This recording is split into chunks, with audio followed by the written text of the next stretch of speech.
Welcome, everybody who's here and those of you who are listening to the download.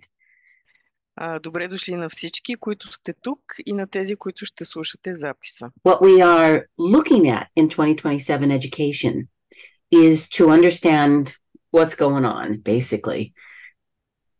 Това, което разглеждаме, когато си говорим за 2027 година, е свързано с това да разберем какво всъщност се случва. So the class content covers the, as we saw last time, the Plutonian interregnum. Така че съдържанието, което покриваме, включва тъй наречения Плутоново царство или царстване. The transitional body graph. Също така разглеждаме преходния бодиграф. Today we're going to be looking at the solar plexus mutation, both stages 1 and 2 and 3 and 4. Днес ще разгледаме мутацията на слънчевия сплит, която се разделя на етапи, етап 1 и 2 и 3 и 4. And we'll be doing a really good, in the second half of the day, we'll be going pretty much deep into the design of raves, starting with the octave circuit. Втората част от деня ще задълбаем доста в дизайна на рейвовете и те наречената отивна верига.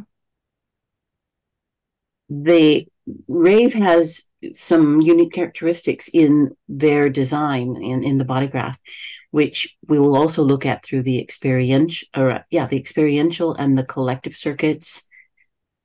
Рейвовете имат нещо, което е много специфично за техния дизайн, което ще го разгледаме и то е свързано с вериги, преживелищната и колективната вериги.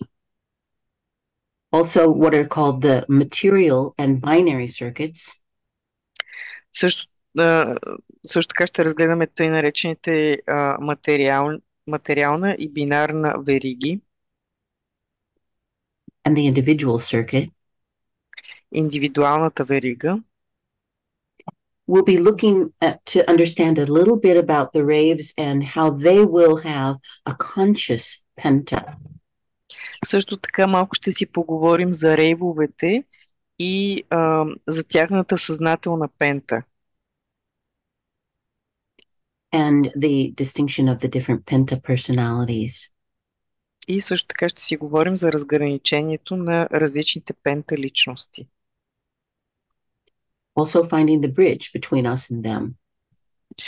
И не на последно място, един вид какъв е моста между нас и тях.